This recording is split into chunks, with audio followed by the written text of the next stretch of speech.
네, 오늘은 잠언 5장입니다. 지난 시간에는 잠언 4장, 그래서 이제 지어 명철을 얻어라 주제로 했고, 두 개의 길과 인생을 지키는 다섯 가지 관문에 대해서도 나눴죠. 그 중에 하나가 이제 귀였는데, 오늘 또 귀와 관련된 부분이 있어서 나누도록 하겠습니다. 어, 그래서 오늘은 이제 1절부터 14절, 그다음에 15절부터 23절 이렇게 두 부분으로 나눠서 이제 진행을 하도록 하겠습니다. 여러분은 삶을 어떻게 생각하세요? 제가 이렇게 그 웹툰에 이렇게 찾다 보니까 되게 그 공감이 되는 게 있어서 갖고 왔습니다. 가끔 삶이란 글자를 물끄러미 쳐다보곤 합니다. 어떠한 삶이 옳고 또 그른지 정답이 있는 것인지. 그 다음이 한참 들여다보고 생각을 하다 문득 하나를 내렸습니다. 이 알을 내렸던 것 같아요. 그랬더니 내리고 네. 삶을 바라보니 사람이 보였습니다. 어, 이 삶이라는 글자를 잘 보면 이 삶을 풀어보니 사람이 되고 또 사람을 합쳐보니 삶이 된다라는 어느 유명한 분의 이야기가 있죠. 음, 모든 참된 만남은 삶은 만남이다라고 제가 신대원 시절에 읽었던 마르틴 부버의 나와 너라는 이 책을 전 되게 감명 있게 읽었던 기억이 나거든요. 사실 우리는 만남이라는 그 삶이 통해서 결정이 되는 것 같아요. 음, 그래서 우리 인생을 경영하기 위해서는 결국 만남을 경영하는 것은 아닌가라는 생각을 가져보게 됩니다. 흔히들 인생에는 중요한 만남이 있다고 얘기를 하죠. 부모님과의 만남도 있고, 배우자의 만남도 있고, 또 친구, 스승과의 만남도 있고, 하나님과의 만남도 있습니다. 어, 그런데요, 그 정채봉 작가의 에세이 만남에 보면 다섯 가지 종류의 만남을 소개하고 있어요. 첫 번째 만남은요, 시기하고 질투하고 그리고 어, 아이고, 싸우고 원한을 남기게 되는 만남이 있다고 합니다.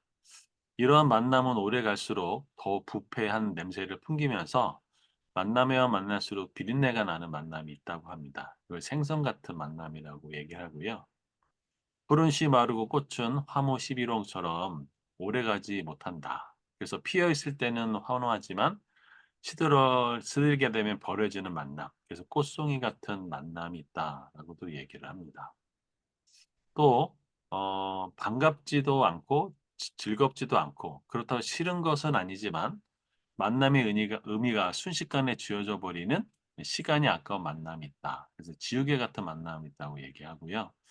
또 달면 삼키고 쓰면 뱉는다는 말처럼 힘이 있을 때는 지키고 힘이 다 닳았을 때는 던져버리는 가장 비천한 만남. 그래서 바로 건전지 같은 만남이 있다라고 이야기를 합니다. 그리고 상대가 슬플 때 눈물을 닦아주고 그의 기쁨이 내 기쁜 양 축하해주고 힘들 때는 땀도 닦아주는 가장 아름다운 만남이 손수건 같은 만남이 있다고 이제 정채봉 작가는 얘기했었죠. 저는 제가 어디서 분명히 들었는데 정확하게 기억이 안 나지만 성공이란 또다시 만나고 싶은 사람이 되는 것이다라는 그 어떤 그 분의 교수님이었던 것 같아요. 하여튼 그분의 이제 얘기를 들으면서 성공을 새롭게 좀 생각해 보게 되는 것 같습니다. 요즘에 장안에 화제가 됐던 그 드라마가 있죠. 저도 되게 드라마를 거의 안 보는 편이고 또 별로 이렇게 그 잘 보지 않는데 이 폭삭 소가수다를 누가 하도 보라고 해가지고 보게 됐는데 막 울 것 같아요. 아직 전편을 다 못 봤는데 그래서 너무 감동적이었던 부분이 나오더라고요. 삶이란 인생에 대해서 부모에 대해서 많은 것들을 생각해 보게 되는 들이 이제 폭삭 소가수다인데 이것을 보면서 저는 이런 생각이 떠올랐어요. 시간은 어, 인생에서 누구를 만날지를 결정하게 되고 또 마음은 누구를 원하는지를 결정하게 되고 행동은 누가 남는지를 결정한다고 합니다. 그게 폭삭소각수다에 참 많이 담겨져 있는 것 같아요. 그래서요, 인생 경영의 지혜 책, 바로 이 잠언에서는 인생의 만남에서 꼭 반드시 필요한 원리와 원칙을 제공해 주고 있다고 생각합니다. 1장부터 4장에서는 지혜가 중요하고 지혜를 얻고 또 악인들을 피하고 이런 만남이 되려면 이제 5장부터는 실질적인 내 만남에 대해서 또 7장에 대해서 계속 쭉 가면서 실질적인 원리와 원칙들을 이제 베풀어 주고 있는데 오늘 이 만남이라는 주제를 통해서 요것들을 같이 한번 나눠 보려고 합니다. 그래서요, 이 만남이라는 것들을 통해서 1절부터 14절에 보면 삶을 파멸로 이끄는 피해야 될 만남이 있고, 동시에 가꾸어 가야 할 만남이 있다라고 성경은 얘기해 주고 있습니다. 일단, 5장 1절부터 2절의 말씀을 보면, 내 아들아, 내 지혜에 주의하며 내 명철에 귀를 기울여서 근신을 지키며 내 입술로 지식을 지키도록 하라라고 말씀하고 있죠. 이 1절과 2절의 부분을 세 부분으로 이제 나누면 내 지혜에 주의해라라는 거죠. 그러니까 지혜를 통해서 우리는 이런 본질이 무엇이구나, 이거의 특징이 무엇이구나라고 하면서 어떤 삶의 지혜를 통해서 우리 삶에 분별의 기준을 가질 수 있거든요. 네, 그런데 그것이 바로 3 절부터 6 절의 말씀이고요. 그렇게 연결해 보았고요. 또 "내 명철에 내 귀를 기울여라. 그리고 근신을 지켜라." 마지막 이제 "내 입술로 지식을 지키도록 하라."라고 되어 있는데 요것을 그다음 구절부터 연결해 보면 참 인사이트를 얻을 수 있는 것 같아서 요렇게 분별을 해 보았습니다. 그래서 공동 번역으로 보면 "아들아 내 지혜에 마음을 쏟고 내 슬기에 귀를 기울여라. 그래야 너를 보호할 슬기와 지식을 얻고 그것이 내 입술을 지켜줄 거다."라고 이야기하죠. 그래서 1 절부터 2 절의 말씀에 그 "내 지혜에 주의해라." 굉장히 pay attention 아주 그냥 "집중해라." 또 "주의를 기울여라."라고 얘기하는데 두 가지 부분을 나눌 수 있어요. 바로 음녀가 나오는데 이 음녀는 두 가지 특징인데 첫째는 음녀의 입술이 나오고요. 둘째는 음녀의 발이 나옵니다. 예, 이 두 가지 특징을 가지고 좀 설명을 해 보겠습니다. 저는 꼭 이제 음녀라고 해서 만 국한한 것이 아니라 우리 삶에 뭐 사기꾼 같은 사람들 뭐 그런 사람들이 있을 수 있죠. 그런 사람들로 조금 의미를 확장해서 볼 수 있다고 저는 생각이 들어요. 물론 음료도 포함되지만. 그런데 이 3 절에 "대저 음녀의 입술은 꿀을 떨어뜨리며 그의 입은 기름보다 미끄럽다."라고 되어 있죠. 그래서 음녀의 입술을 꿀과 기름으로 얘기해 주고 있어요. 그런데 이 5장 18 절에 보면 "내 샘으로 복되게 하라. 내가 젊어서 취한 아내를 즐거워하라."라고 그랬습니다. 여기서 배우자는 우물과 샘으로 그 이야기하고 있거든요. 자 이게 뭐냐면 꿀과 기름은 굉장히 달죠. 그죠? 그런데 이 물은 이 물을 뭐 요즘에 뭐 맛있는 물도 있겠지만 이 꿀과 기름에 비해서는 맛있거나 그러진 않죠. 어떻게 보면은 맛도 없는 것인데 이 배우자를 그렇게 인제 표현하고 있거든요. 자 그런데 그러면 이 음녀의 입술이 어떤 것인가? 그것들을 이제 보면 잠언 7 장과 연결해 보면 그 음녀의 입술의 예가 잘 나옵니다. 여기 보면 잠언 7장 13 절부터 21 절인데 제가 한번 읽어 드릴게요. 그 여인이 그를 붙잡고 그에게 입맞추며 부끄러움을 모르는 얼굴로 그에게 말하되 이제 말하죠. 뭐라고 얘기하냐면 "내가 화목제를 드려 서하는 것을 오늘 갚았노라. 이러므로 내가 너를 맞으려고 나와 내 얼굴을 찾다가 너를 만났도다. 내 침상에는 요와 애굽의 문이 있는 이불을 폈고 모략과 침향과 계피를 뿌렸노라. 보라, 우리가 아침까지 흡족하게 서로 사랑하며 사랑함으로 희락하자. 남편은 집을 떠나 먼 길을 갔는데 은주머니를 가졌은즉 보름날에나 집에 돌아오리라 하여 여러 가지 고운 말로 유혹하며 입술을 호리는 말로 꿰물어라고 되어 있습니다. 그러니까 음녀의 입술을 꿀과 기름처럼이라고 잠언 5장에서는 얘기하지만 그 음녀가 어떤 얘기를 했는지는 잠언 7장에서 보면 정말 유혹하는 얘기, 고운 말 얘기하죠. 그리고 결혼했음에도 불구하고 이 남편 멀리 떠났다. 그러니까 남편이 들어올 만날 일이 없다. 리스크가 없다라고 얘기하고 그다음에 그 화목제를 드려 서하는 것으로 오늘 갚았다. 그러니까 지금 먹을 것이 굉장히 많다는 얘기거든요. 그러니까 이런 부분인데요. 요걸 제가 생각하다 보니까 어느 유명한 회계사가 저한테 그런 얘기를 하신 적이 있어요. 사기꾼은 이런 사람은 100% 사기꾼이다. 라고 하는데 그 사기꾼의 말의 특징이 세 가지래요. 첫째는요. 엄청난 이익을 줄 것처럼 얘기한대요. 그런데 둘째는 그 이익에 대해서 리스크가 없다고 얘기하거나 리스크를 말하지 않는대요. 그리고 세 번째는 어 네가 만약에 이것을 취하지 않으면 내가 다른 사람한테 기회를 넘겨버리겠다라고 얘기를 한대요. 이 세 가지 특징이 있으면 그거는 100% 사기라고 얘기를 합니다. 그래서 이런 걸 보면 이 음녀의 입술이나 사기꾼의 입술이나 공통점이 굉장히 많지요. 이게 첫 번째 음녀의 입술이라고 할 수 있죠. 그래서 이 음녀의 입술의 그 결과 그것은 어떤 것이냐면 결국 이 나중에는 쑥같이 쓰고 두 날을 가진 칼같이 아주 날카롭게 사람을 베이게 만드는 것이죠. 우리가 인생에서 이런 사기꾼 같은 사람들을 만나게 되면 정말 난감하고 어렵잖아요. 그래서 우리 삶에 분별한 지혜가 필요하죠. 그게 잠언 7장에 나와 있는데 잠언 7장 15절 아니 마태복음 7장 15절에서 20절 말씀인데 예수님이 이렇게 말씀하셨죠. 거짓 선지자들을 삼가하라. 양의 옷을 입고 너에게 나오나 속에는 노략질하는 일이라라고 되어 있습니다. 그러면서 예수님이 말씀하신 것은 뭐냐면 그들의 열매로 그들을 알지니 가시나무에서 포도를 또는 엉겅퀴에서 무화과를 따겠느냐. 이와 같이 좋은 나무마다 아름다운 열매를 맺고 못된 나무가 나쁜 열매를 맺나니 좋은 나무가 나쁜 열매를 맺을 수 없고 못된 나무가 아름다운 열매를 맺을 수 없느니라.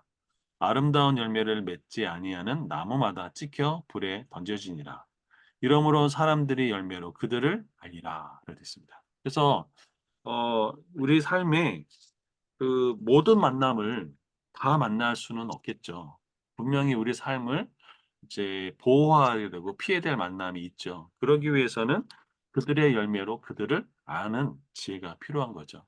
그래서 기업체에서도 이력서를 가지고 하는 것들 뭐냐면 내가 살아왔던 이력이 어떠하냐, 내가 무슨 열매를 맺었느냐를 보는 것과 같은 부분이라고 생각이 듭니다. 두 번째는요, 이 음녀의 발이라고 할 수 있어요.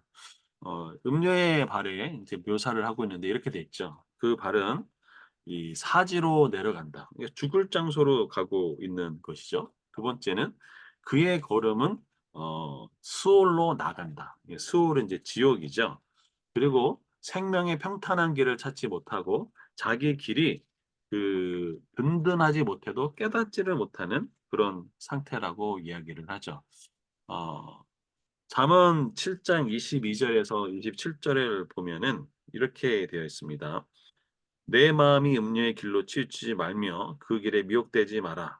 대저 그가 많은 사람을 상하여 엎드러지게 하였나니 그에게 죽은 자가 허다하다. 그의 집은 수월의 길이라 사망의 방으로 내려가느니라 라고 같게 얘기하고 있죠. 그러니까 음녀의 발걸음을 따라가면 결국 이 죽음의 길, 또 평탄하지 못한 길이라고 이야기를 하고 있는 거죠. 그런데 그런 음녀의 발걸음을 어떤 발걸음이냐라고 보면 잠언 7장 11절에서 13절을 보면 가만히 머물지 있지 않다는 것들을 알 수가 있어요. 이렇게 되어 있습니다. 이 여인은 떠들며 완악하며 그의 발이 집에 머물지 아니하며 그러니까 집에 가만히 있지 않죠. 어떤 때는 거리, 어떤 때는 광장, 모퉁이마다 서서 사람을 기다리는지라라고 했습니다. 그러니까 이 사람을 기다리면서 돌아다니고 있는 그 발, 그래서 바로 이 악인의 발, 사기꾼의 발이라고 할 수 있겠죠. 그래서 이 지혜를 주의하라라는 것은 음녀의 특징이 첫째 말, 호리는 말, 유혹하는 말. 그리고 셋째는 또 그의 발걸음, 둘째는 그의 발걸음이라고 할 수 있겠죠. 이것에 뭐하라는 얘기죠? 이런 음료의 특징을 주의해서 봐라, 분별해라라고 이야기하는 거죠. 두 번째는 잠언 5장 7절부터 10절의 말씀은 이렇게 되어 있죠. 내 명철에 내 귀를 기울여 근신을 지키라라는 거죠.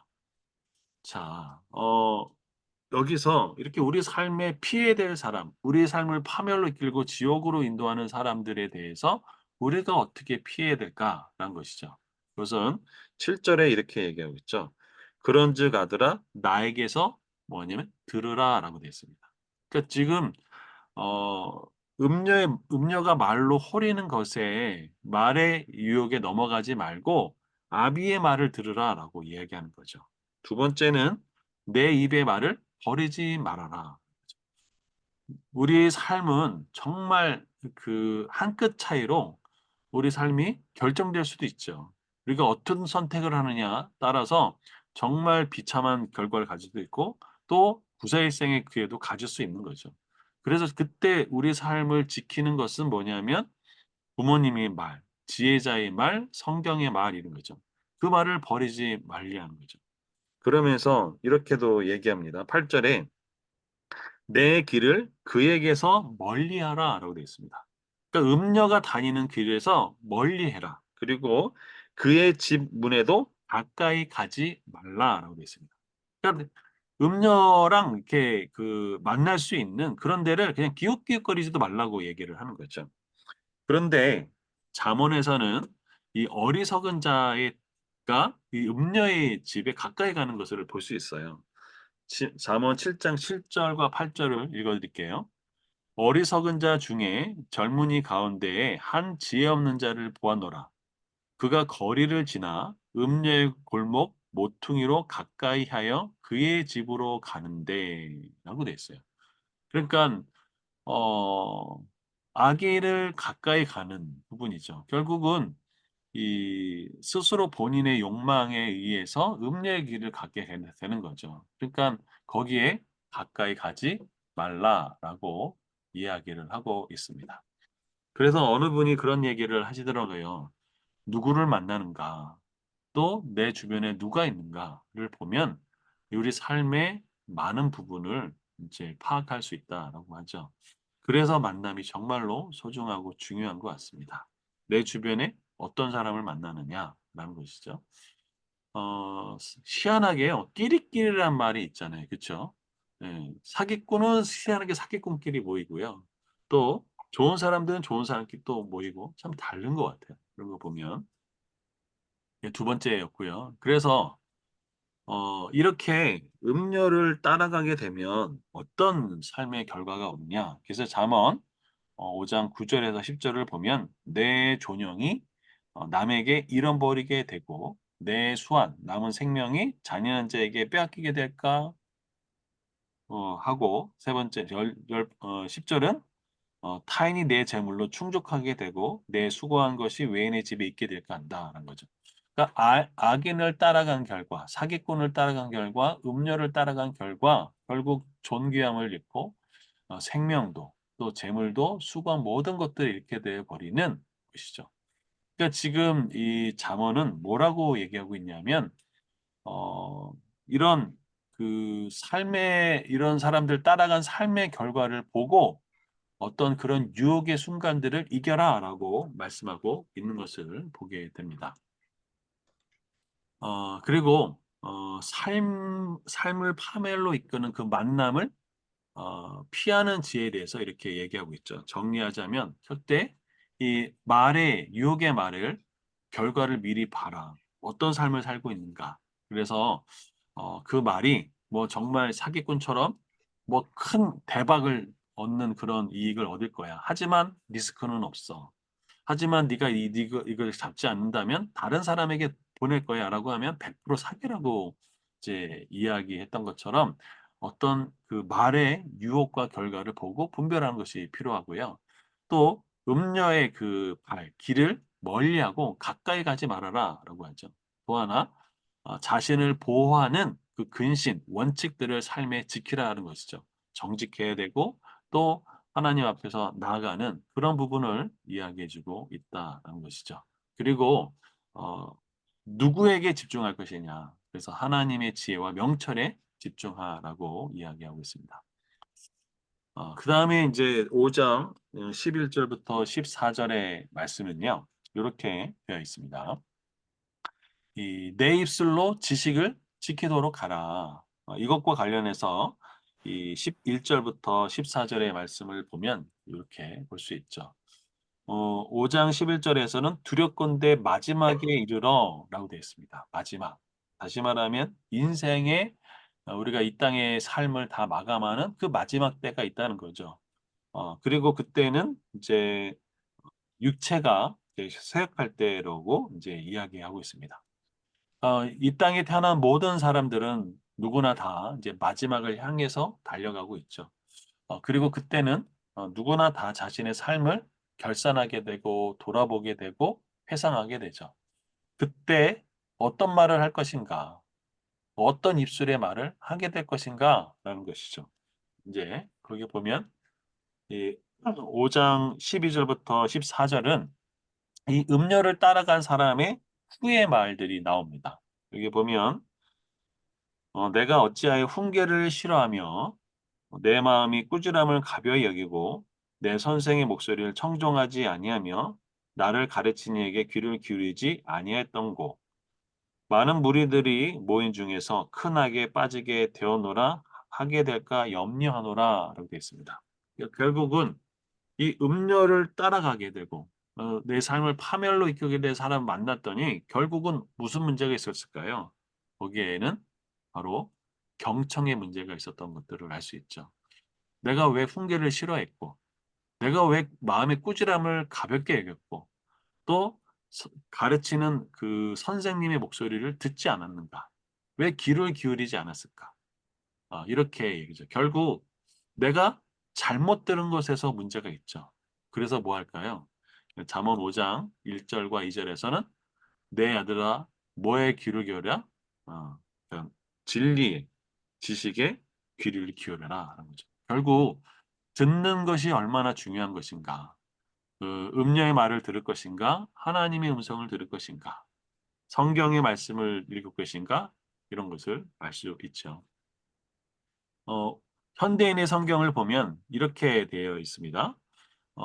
"그럴 경우 결국 내 육체는 병들어 못 쓰게 되고 너는 이렇게 탄식하게 될 것이다. 내가 왜 훈계를 싫어하며 어째서 내 마음이 꾸지람을 가볍게 여겼는가? 내가 내 스승의 말을 듣지 않았고 나를 가르친 사람에게 귀를 기울이지 않았더니 이제 많은 사람 앞에서 수치를 당하게 되었구나."라는 거죠. 그래서 이 14 절에 "많은 모인 그 중에서 크나게 빠지게 됐다." 결국은 이 음녀를 따라가고 악인을 따라가고 그다음에 지혜자 어리석은 자의 삶을 따라가다 보니 "결국은 내가 이렇게 됐다."라는 거죠. 그 인생의 마지막에 후회하는 그 고백의 말 이것이 되지 않기 위해서 너는 입술로 그것을 지켜라. 결국은 어떻게 해야 될까요? 하나님께 집중하고 지혜를 하나님께 구하고 하나님께 초점 바치는 삶을 살아라라고 이야기를 하는 거죠. 그래서 음녀를 따라갔던 사람들의 최후의 이 말을 듣지 말아라라는 거죠. 여러분 요즘에 그 동성애에 대한 부분이 상당히 아직도 이슈가 되어 있죠, 한국에서도. 근데 이 동성애자들 가운데 남자들 중에는요. 이 에이즈에 걸려 가지고 나중에 인제 어려움을 빠진 경우들이 있는데 그 남자가 최후에는 '정말 내가 왜 그랬지?'라고 하는 그런 고백들을 이렇게 했던 영상을 본 적이 있어요. 그쵸? 우리 삶에 삶을 파멸로 이끌어가는 분명히 만남들은 우리 삶에 피해야 되겠죠. 결국 그 사람의 후회되는 말이 우리 삶에 우리 입술을 지키는 것 다시 말하면 하나님께 지혜를 초점 맞추는 삶이 필요하다라고 이야기하는 것이죠. 그다음에 잠언 5장 15절부터 19절 두 번째는요. 이제는 그렇다면 가꾸어야 할 만남이 있다는 거죠. 그래서 이 잠언에서는 이 15장 그 1절부터 14절까지는요. 음녀에 대해 나왔다면 이 15절 이후부터는 이제 아내에 대한 이야기가 나오죠. 그래서 이 잠언은 이렇게 비유했어요. 음녀는 음녀의 말은 꿀 같고 기름 같다. 그죠? 어, 꿀과 기름은 맛있는 것이기도 하지만 동시에 부패를 상징하죠. 그래서 성경에서는 제사를 지낼 때 이 꿀이나 기름은 쓰지 않죠. 꿀은 쓰지 않죠. 부패를 하기 때문에 그렇죠. 그 다음에 이제 그런데 안에는 뭘로 이야기를 하냐면 우물이라고 얘기합니다. 또 물, 샘이라고 얘기하죠. 근데 물은 이 꿀이나 이런 기름처럼 맛있거나 달거나 그러지 않죠. 하지만 그 밍밍한 그 물이 결국은 생명을 얻게 하고 귀한 것을 얘기하고 있고요. 음녀의 그 꿀 같은 유혹의 말을 따라갈 때 지옥에 가고 또 후회하게 되고 죽음에 이른다라고 지금 명확하게 이 아들들아라고 하면서 솔로몬은 지혜를 전해주고 있죠.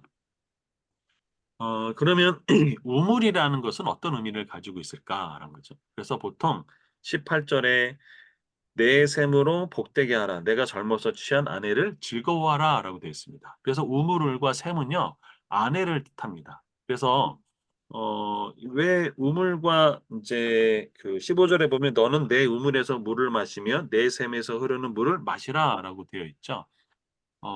그 얘기는 뭐냐면 중동 지방, 지금도 사우디나 뭐 이런 데에서 보면은 물이 굉장히 귀하죠. 예. 그래서 중동 지방에서는 물이 굉장히 귀한 거였어요. 그래서 이 아내를 뭐처럼? 물처럼 귀하게 여기라라는 의미를 가지고 있어요. 동시에 우물과 샘은 생명의 원천이기도 하죠. 그래서 아내를 너의 생명의 원천으로, 생명의 력의 원천으로 여겨라라고 되어 있습니다. 그리고 동시에 어, 이 우물이나 물은 샘은 꿀과 기름처럼 맛은 없지만 그러나 생명을 준다라는 것을 이야기해 주고 있죠. 그래서요, 우리 삶에는요, 만남의 중요한 우선순위가 있어요. 그래서 뭐냐면, 우리 삶에, 어, God first가 저는 제일 중요하다고 생각합니다. 하나님이 뭐라고 말씀하시느냐? 그 다음으로 중요한 것이 뭘까요? 바로 배우자입니다, 배우자. 네. 그래서 아내를 또 남편을 잘, 어, 그 소중하게 여기는 것이 중요하죠. 마치 사막에서 물처럼. 그러면서 17절에 보면은 그 물이 내게만 16절과 17절을 보면 어찌해야 내 샘물을 집 밖으로 넘치게 하며 내 도랑물을 거리로 흘러가게 하겠느냐.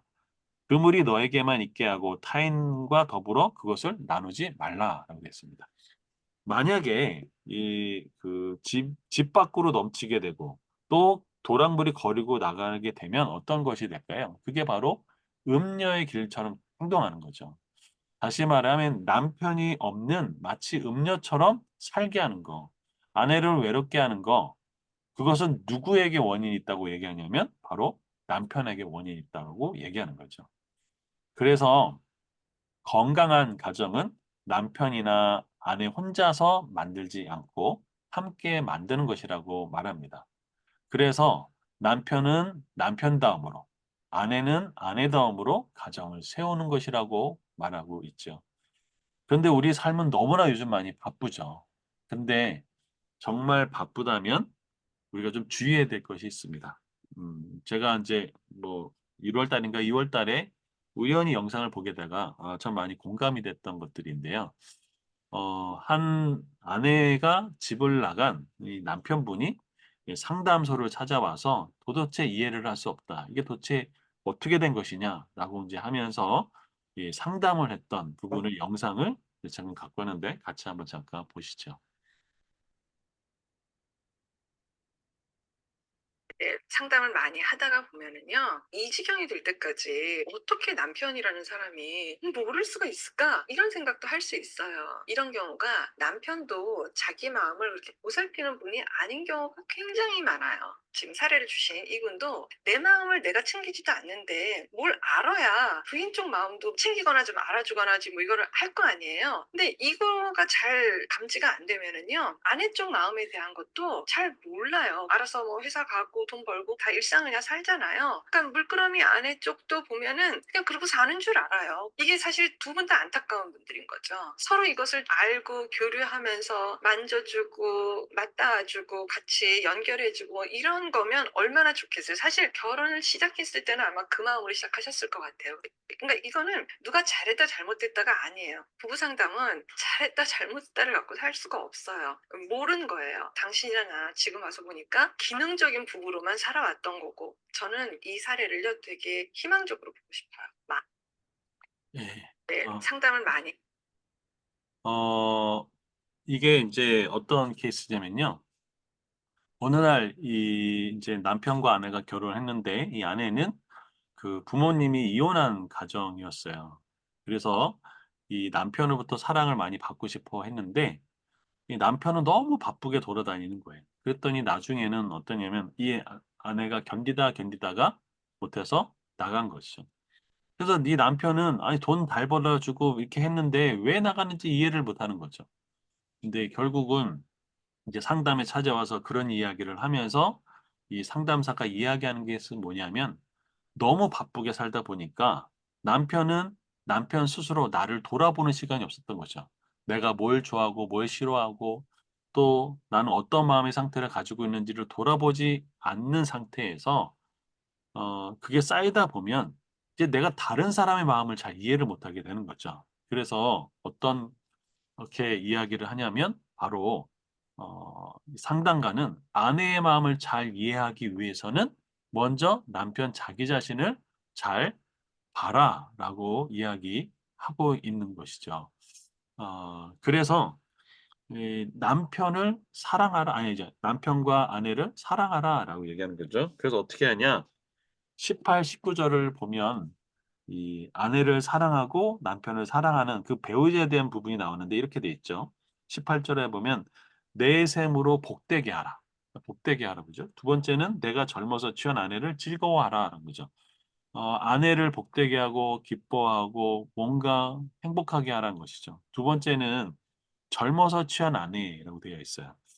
이 당시 중동에서는요, 10대 중후반, 15, 16 이부터 해서는요, 이 결혼을 하기 시작했어요. 그러니까 굉장히 요즘 나이 치르면 엄청나게 빠른 거죠. 예. 그런데 그때 실제로 결혼을 하게 됐습니다. 우리가 말하는 대로 이 조강지처라고 하잖아요. 이 여러분 조강지처의 그 조강이라는 뜻은 뭐냐면요. 찌꺼기와 이제 살겨가 바로 조강이라는 뜻입니다. 그러니까 찌꺼기는 술을 담을 때 짜고 남은 것을 말하고요. 쌀겨는 탈곡할 때 벼 안에 있는 속 껍데기를 바로 이제 그 조강이라고 하는데 결국은 조강지처라는 말은 찌꺼기와 살결을 함께 먹는 아내라는 뜻으로 몹시 가난하고 천할 때 고생을 함께 겪어온 아내를 뜻하는 말인 거죠. 그러니까 이런 아내를 버리지 말고 복되게 하고 하라는 얘기죠. 그러면서 뭐라고 얘기하냐면 이렇게 얘기하죠. 이 아내를 뭐라고 하냐면 그 아내는 어떻다? 사랑스러운 암사슴 같다. 또 그 아름다운 암노름 같다라고 했죠. 제가 그래서 암사슴을 구해봤습니다. 사진을 구해봤습니다. 근데 진짜 귀엽더라고요. 암사슴 맘노르가. 그래서, 이런 거구나. 라는 생각이 들었는데, 이렇게 귀여워하고 감사하라는 거죠. 그리고 그의 품을 항상 족하게 여기라. 라는 거죠. 그리고 그의 사랑을 항상 연모하라. 라는 거죠. 여러분, 어떻게 사랑할 수 있으세요? 여러분의 아내를, 여러분의 배우자를 어떻게 사랑할 수 있으십니까? 우리 장선우 대표님, 네. 혹시 아내를 어떻게 사랑하세요? 아, 참, 그동안에는 너무 바쁘다는 핑계로 그냥 그 사업하느라고 바빠서 그냥 가정을 좀 등한시할 때가 많았습니다. 근데 이제 최근에는 이제 저도 나이가 좀 들어가는 것 같아요. 그러다 보니까 또 믿음 생활을 또 오래 하고 또 깨닫는 바가 있다 보니까 아, 가정이 소중하구나. 그 중에서 또 함께 해온 아까 뭐 조강지처란 말이 있지 않습니까? 어려울 때 같이 해온 그런 마음이 네, 있어서 최근에는 너무 뭐 모든 면에서 많은 외부에 일어났던 이야기들도 많이 이야기를 나누고 또 함께 이렇게 하는 시간들을 많이 가지려고 노력하고 있습니다. 네, 아유, 잘하고 계십니다. 어, 사역자들도 되게 바쁘고 정신이 없죠. 그러면서 많은 목회자들 중에 또 사역을 너무 바쁘다 보니까 아내를 또 자녀들을 돌보지 못할 때도 있죠. 또 남자들이 너무 바쁘다 일 중독이 되다 보니까 자기를 돌아볼 여유도 없는 거죠. 그러다 보니까 자기를 못 돌아보니까 그냥 아내는 당연히 있는 사람이라고 생각하지만 사실은 정말 외로울 수도 있죠. 네. 그리고 활동들을 많이 하다 보니까 다른 곳에 눈을 돌릴 수도 있는 여지도 있겠죠. 그런데 어떻게 할까요? 항상 하라는 거죠. 저는 그러면서 요즘에 폭삭 소가수다를 보면서 요즘에 장안에 이 폭삭 소가수다를 이 여성분들이 보면서 많이 우신대요. 우는 이유는 뭐냐면 이, 그 아버지 이게 이 그 누구죠? 이 극중 인물을 이제 양관식이고 이제 남자가 박 그 갑자기 이름이 생각이 안 나네. 하여튼 이 남자 주인공 이름인데 박보검. 네. 이 음, 박보검이 이제 그 했던 것처럼 이런 사랑은 일 수도 없는 일이다라고 이제 평가절하하는 분도 있지만 우리는 이 땅에 예수 그리스도가 그런 사랑을 보여주셨잖아요. 그렇죠? 그래서 이 극중에 이 여성들이 많은 울게 되는 이유는 그런 사랑을 아버지로부터 받지 못해서 울기도 하고 또 때로는 그런 사랑을 받았음에도 불구하고 아버지가 이제 더 이상 안 계심으로 말미암아 이 사무쳐서 울기도 하고 많이 그렇게들 우신다고 얘기를 해요. 그런데요. 제가 여기에 두 가정의 모습이 참 대비가 되는 것들을 봤어요. 하나는 이 양관식, 그 다음에 이 오해순 가정을 이루는 요 가정과 여기에 이제 학시 아저씨라고 하시는 굉장히 핍박하고 돈 많지만 이 가정의 이제 묘기를 보여주면서 이 학시 아저씨가 결국은 나중에 가족이 다 떠날까 봐 무서워하는 이 너무 전통적이고 너무 가부장적이고 했던 그 아버지의 그 권위적인 모습, 한 여인에서 끝까지 사랑하는 모습을 보여주는 이 양관식의 모습, 이 두 가정의 모습과 그 자녀들의 삶이 어떻게 다른지를 보여주면서 굉장히 참 많은 것들을 생각하게 되더라고요. 그래서 여러분 혹시 많이 바쁘시더라도 이 폭삭수가 수다를 한번 보십시오. 예. 그래서 이렇구나라는 것들을 좀 보면서 그냥 이게 뭐 있지만 이렇게도 얘기하고 싶습니다. 아내에게 양관 씨처럼 박보건처럼 하시면 어떨까? 이게 막 남편들이 여태 봐야 되는 건데 예, 아내 되시는 분들도 또 이렇게 바꿔서 생각하면 좋을 것 같습니다. 그 다음에는 이제 5장 20절부터는요. 삶의 무게를 측정하시는 하나님이라는 주제로 좀 나눠보도록 하겠습니다. 5장 20절에 보면 이렇게 얘기했죠. 내 아들아, 어찌하여 음녀를 연모하겠으며 어찌하여 이방 계집의 가슴을 앗겠느냐라고 되어 있죠. 이 음녀, 매춘부 이런 관계는요. 사실 인격적인 교제가 없죠. 그것은 결국 유욕과의 만남인 거잖아요. 그렇죠? 그래서 정말 삶의 가난과 어려움을 같이 했던 그 아내와의 만남, 배우자의 만남을 소중히 하라라고 이야기하는 것이죠. 그러면서 5장 21절에는 이렇게 돼 있죠. 대저 사람의 길, 사람이 왔던 길, 발자취, 또 발걸음, 그 모든 길은 여호와 눈앞에 있다. 그러니까 하나님이 다 보고 계시다는 거죠. 그러면서 그가 그의 사람의 모든 길을 평탄하게 하시느니라라고 되어 있어요. 그래서 평탄하게 하시느니라라고 하면 거기에 뭐 1번이라고 써 있는 성경이 있던데 헤아리시니라. 헤아리신다라고 되어 있지만 사실 문자적인 의미는 저울질하다, 무게를 달다라는 의미를 가지고 있는 거죠. 그러니까 하나님께서는요, 우리 사람의 모든 행동들을 다 보고 계셔서 그 삶에 뭘 측정하시면 무게를 측정하시고 무게를 달아보신다라는 얘기죠. 저는 그래서요, 인생의 무게를 다시는 하나님입니다. 실제로 하나님께서는요, 성경에 보면 이 무게를 다시는 장면이 나와요. 바로 다니엘서 5장 이 24절부터 28절인데요. 제가 화면이 우리 장 대표님밖에 안 보여가지고 한번 읽어주실 수 있으세요? 아직 성경 없으신가요? 5장, 예, 다니엘 5장이요? 예, 5장 24절부터 28절 한번 읽어주시죠. 이러므로 그의 앞에 이 손가락이 나와서 이 길을 기록하였나이다. 기록된 글자는 이것이니 곧 메네 데겔 우루시니라. 이 그글을 해석한 건데 메네는 하나님이 이미 왕의 나라의 시대를 세워서 그것을 끝나게 하셨다 함이요. 데겔은 왕을 저울에 달아보니 부족함이 보였다 함이요. 베레스는 왕의 나라가 나뉘어서 베데와 바사 사람에게 준 바 되었다 함이 나이다 하니 아멘. 예, 여기 보면 대겔이라고 표현한 것이 뭐냐면 무게를 달아보다라는 거죠. 그러니까 하나님이 이 우리 인생의 무게를 달아볼 수도 있는 거죠. 그렇죠? 참 되게 섬뜩하기도 하고 또 되게 정말 삶을 함부로 살아서는 안 되겠다라는 생각이 드는 거죠. 그래서요. 자신의 욕망을 따라 사는 삶은 가장 어리석게 사는 것이고요. 하나님 말씀에 순종하는 삶이 가장 지혜로운 삶이다. 언제부터요? 예, 지금부터라도 이것이 중요한 것이죠. 그다음에 22절과 23절에 보면 이 악인의 삶에 대해서 나오고 있습니다. 이 악인의 삶은 이 어, 그 자기 악이 스스로 걸리게 되고요. 그다음에 이 자기 죄에 스스로 묶이게 되게 되죠. 그리고 훈계를 받지 않게 죽게 되고요.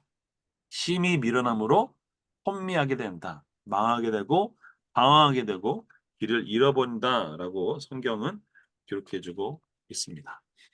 이게 악인의 삶의 결과가 이렇다는 것이죠. 그래서 요약하자면 5장 1절부터 14절은 삶을 파멸로 이끄는 피해될 만남에 대해서 얘기하고 있고 그 다음에 또 5장 15절부터 23절에는 가꾸어야 될 만남에 대해서 이야기를 해주고 있습니다. 제가 중국 상해에 있을 때 이런 얘기를 들은 적이 있어요. 중국에는요, 이 굉장히 성문화가 개방적이다 보니까 유학생들 사이에 이 성적으로 문란해지는 경우가 굉장히 많이 봤어요. 그래서 청년들하고 상담하면서 그런 청년들을 본 적이 있어요. 여기서 이렇게 어떤 그 매춘 관련대를 드러났던 한 이 젊은 그 청년, 남자 청년이 그런 얘기를 하더라고요. 자기는 내가 정상적인 부부 생활을 할 수 없을 것 같다라고 얘기했던 고백을 또 들어본 적이 있어요. 그래서 우리 삶에 정말 그 어떤 유격과 어떤 이런 것의 쪽에 물들어 버리면 정말 이런 그 가정에 대해서 어, 세우기가 굉장히 어려운 부분이 있을 수 있죠. 근데 이 성경, 우리 신약 성경의 예수 그리스도와의 관계에서는 뭐라고 얘기하냐면 이전 것은 지나갔으니 보라 새 것이 되었도다라고 말씀하고 있어요. 그래서 우리 삶에 정말 중요한 하나님과의 만남을 통해서 우리가 어떤 상황이 있든지 어떤 형편에 있든지 우리 삶이 정말 이 수렁에 빠져 있는 순간이라 할지라도 거기서 건져내시는 분이 하나님이라는 것이죠. 우리 삶에 소중한 만남들이 있죠. 부모님과의 만남, 또 배우자의 만남, 또 친구와의 만남, 또 스승과의 만남, 또 하나님과의 만남이 있는데 우리 삶에 선택할 수 없는 만남들도 있죠. 부모님의 만남이 그렇죠. 예. 또, 어, 뭐 스승과의 만남 그러시죠. 그런데 그 관계 속에서 정말로 중요한 하나님과 만남을 통해서 그 모든 것 가운데에 다시 회복하시는, 다시 돌이키시는 그 하나님의 은혜가 있다는 거죠. 마치 수렁에서 건진 딸처럼 그렇게 하나님 우리를 보호하신다는 거죠. 천안에 가면 천안에 큰 교회에 있습니다. 그 목사님은 조폭 출신이었어요. 그런데 그 목사님이 하나님을 만나고 나서 완전히 바뀌는 변화된 삶을 살기 시작했던 것을 보게 됩니다. 그래서 정말 우리 삶에 때로는 우리가 선택할 수 없는 만남으로 인해서 넘어지고 무너진 부분이 있다 하더라도 하나님 안에서 그 만남, 그것들을 통해서 회복의 역사가 이루어가는 저와 여러분이 되면 좋겠습니다. 예. 그리고 앞으로의 삶 속에서 우리가 우리의 자신을 잘 지켜 지혜롭고 말을 분별하고 또 그 음녀의 길, 또 사기꾼의 길이 어떤 특징이 있는지를 분별하면서 나아가고 그리고 이 가정을 잘 꾸려가는 저와 여러분이 되면 좋겠습니다. 예. 다음 6장은 요렇게 되고요. 이거 끝나고 올려드리도록 하겠습니다. 예. 예. 혹시 좀 이제 나눠 주시거나 또 이렇게 질문하거나 뭐 하실 수 있는 나눠 주시면 좋을 것 같습니다. 네. 혹시 주제가 좀 어려운 예. 여보세요? 네. 제가 한 말씀 드리겠습니다. 네. 그 아까 목사님께서 이제 오늘 강의하는 내용 중에서 보면은 우리가 누구를 만나는가, 또 내 주변에 어떤 사람이 있는가, 어떤 사람들로 또 만나는가, 참 이런 게 참 중요한 것 같아요. 그래서 저도 이제 사업을 하면서 여러 번의 실패와 좌절을 많이 겪었는데, 그때는 하나님을 깊이 알지 못하고 그냥 선대의 신앙처럼 이렇게 신앙했던 시절이었던 것 같아요. 그러면서 자기의 욕심과 세상의 그냥 방법으로 경영하다 보니까 사업을 많이 망하기도 하고 또 그 만나는 사람들 자체가 또 하나님의 사람들이 아니라 세상의 사람들을 많이 만나게 됐죠. 그러다 보니까 이제 파멸의 길로 갔는데 그것이 저는 굉장히 하나님께서 그 망한 것도 감사하더라고요. 그러면서 이제 깨닫게 된 것이 기업의 경영은 청지기로서의 삶, 또 하나님께 맡겨진 삶, 하나님만 바라보고 가는 그런 그 기업 운영, 이런 것이 중요하다고 그렇게 생각이 되면서 다시 회복했던 시기가 2019년 12월부터 이제 제가 다시 회복을 했는데요. 그, 그 기간 동안 하나님께서 이제 많은 은혜를 주셨죠. 그러면서 이제 주변에 하나님의 사람들을 붙여주시더라고요. 그러면서 아까 어, 목사님께서 강의하신 그 내용 중에서 우리가 누구를 만나는가, 내 주변에 어떤 사람이 있는가 참 중요하다.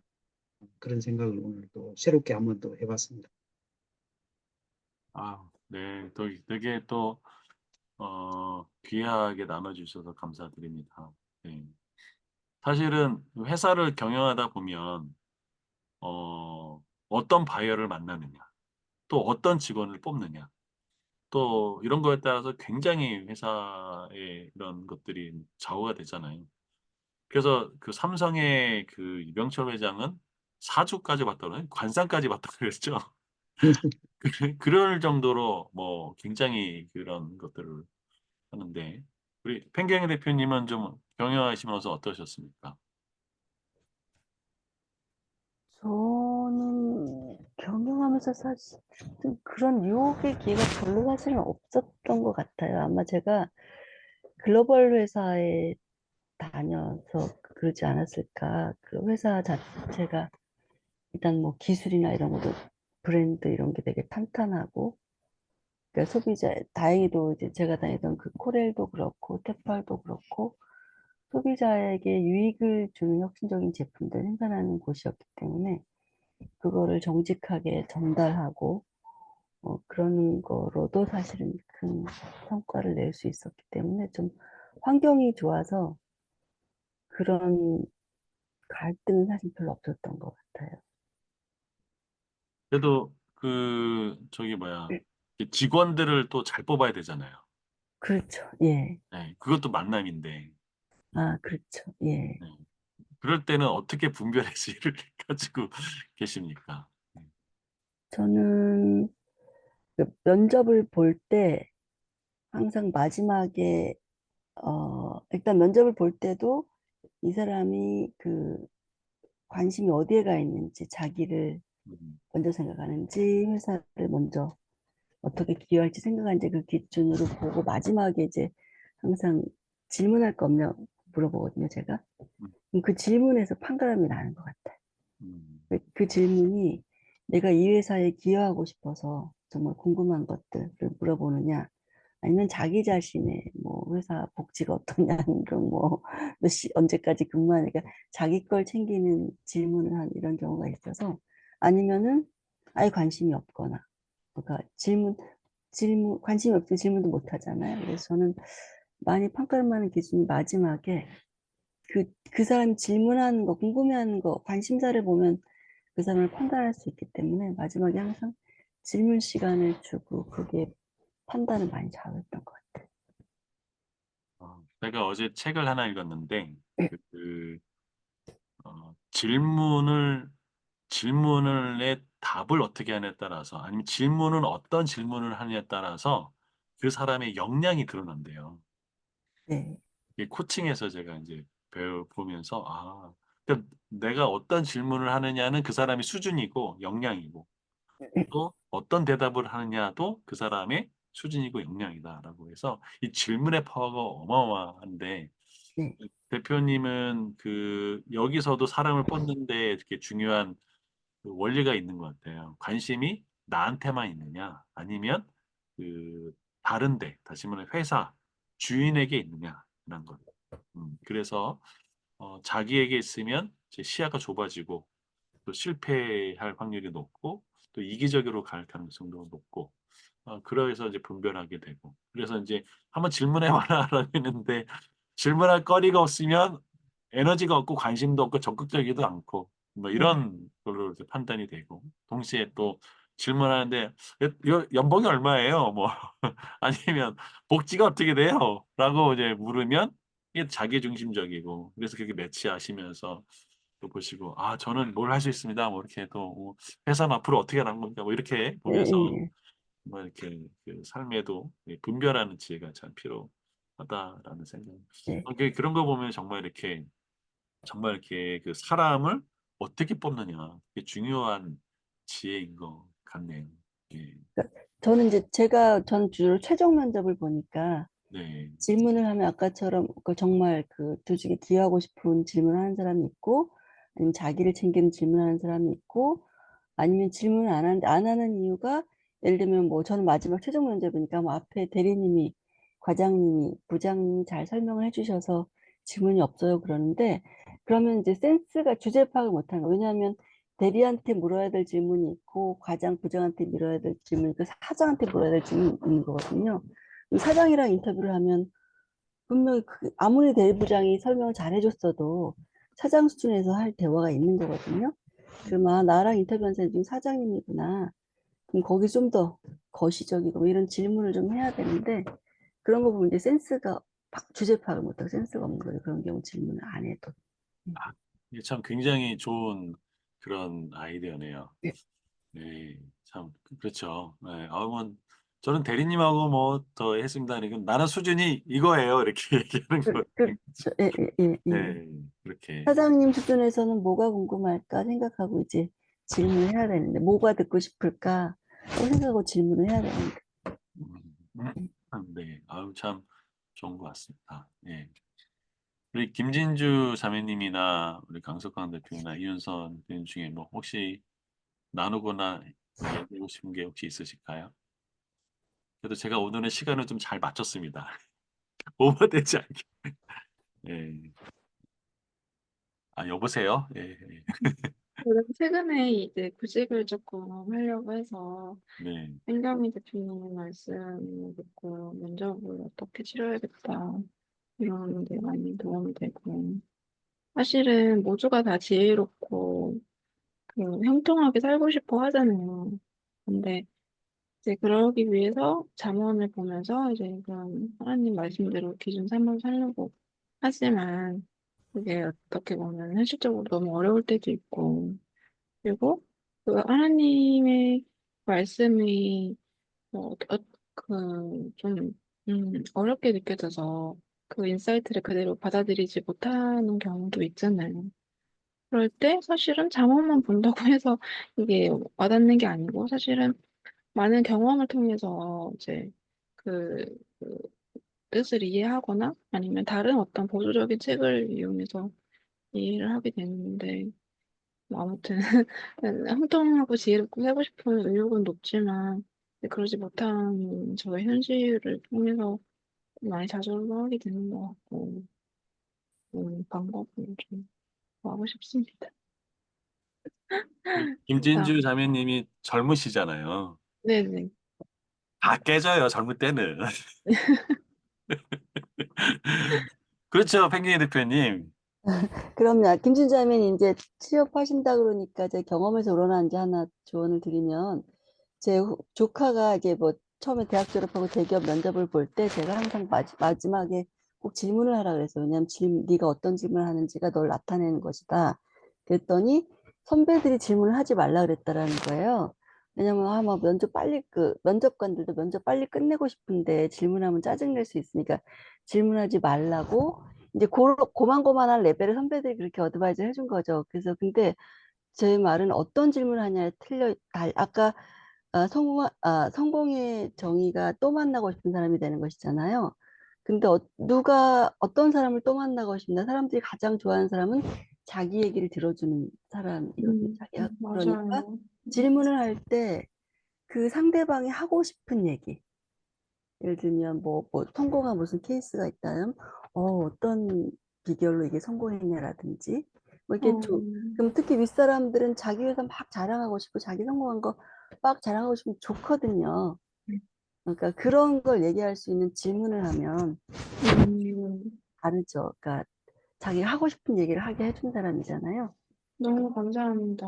예, 그러니까 그 사람이 내가 궁금한 걸 사실 하는 게 아니라 그 사람이 하고 싶은 얘기를 할 수 있도록 질문해야 돼요. 예를 감사합니다. 들면, 사장님 지금 그렇게 경영을 잘하시게 되는 그런 비결이 뭔가요? 뭐 그렇죠. 예, 예, 예. 그렇죠. 예, 그런 식으로. 그러니까 특히 나이 든 사람일수록 참 자기 얘기하는 거 너무 좋아하기 때문에. 근데 그런 얘기를 정당하게 할 수 있게, 자랑할 수 있게 만들어주는 질문을 하면 일단 호감이 생기고 인상에 남을 것 같아요. 아, 나한테 이렇게 관심이 있구나. 이런 생각도 하게 돼요. 너무 감사합니다. 음, 성경은요, 마치 원석과 같다고 저는 생각하거든요. 그러니까 가공되지 않았어요. 진짜 날 것 같은 상태인데, 그것들을 내 삶에 적용하다 보면 시행착오가 있게 되거든요. 그러다 보면, 요곳에는 요렇게 적용하면 되겠구나라는 것들을 경험에서 축적하면서 이제 배우게 되고 알게 되고 깨닫게 되는 부분이 분명히 있어요. 그래서 그 성경도 또한 밸런스가 되게 중요하거든요. 그래서 뭐 예를 들어서 나는 뭐 신약만 두 장창 읽으면 이게 편식이 될 수 있어요. 그래서 신구약을 다 같이 읽어야 되고요. 성경에서 가장 중요한 거는 고른 해석입니다. 고른 해석. 그러니까 신약과 구약을 다 하는. 이게 굉장히 중요한 부분이라서 그런 부분에서 도움이 좀 되면 좋을 것 같습니다. 네, 알겠습니다. 또 행복한 한 주 보내시고요. 다음 주에는 잠언 6장을 가지고 같이 나눠보도록 하겠습니다. 미리미리 좀 성경을 좀 읽어오시면 도움이 될 것 같고요. 삶에서 나눈 지혜들을 더 나누시고 함께 이렇게 하면 또 은혜의 시간이 될 거라고 생각합니다. 한 주간 또 승리하세요. 감사합니다. 감사합니다. 네, 감사합니다. 감사합니다. 우리 마무리 기도는 강석환 대표님 한번 해주시면 어떤가요? 네네, 네, 제가 좀, 예, 잘 들리세요? 네, 잘 네. 들립니다. 네. 기도하겠습니다. 네, 좋으신 하나님, 이 늦은 시간까지도 박원순 목사님께서 저희가 또 잠언을 통해서 말씀의 귀한 또 양식과 지혜를 얻습니다. 오늘 이렇게 참석해 주신 모든 분들께 주님께서 항상 축복하여 주시고 그들의 삶 속에서 또 비즈니스 속에서 가정 속에서도 주님께서 올바른 지혜를 주셔서 더욱더 풍성한 삶이 될 수 있도록 주님께서 항상 함께 하여 주시옵소서.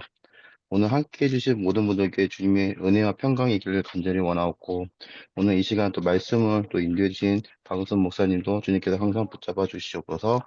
감사드리며 이 모든 말씀 우리 주 예수 그리스도의 이름으로 기도드립니다. 아멘. 아멘. 수고하셨습니다. 감사합니다. 네, 수고하셨습니다. 행복한 한 주 감사합니다. 되십시오.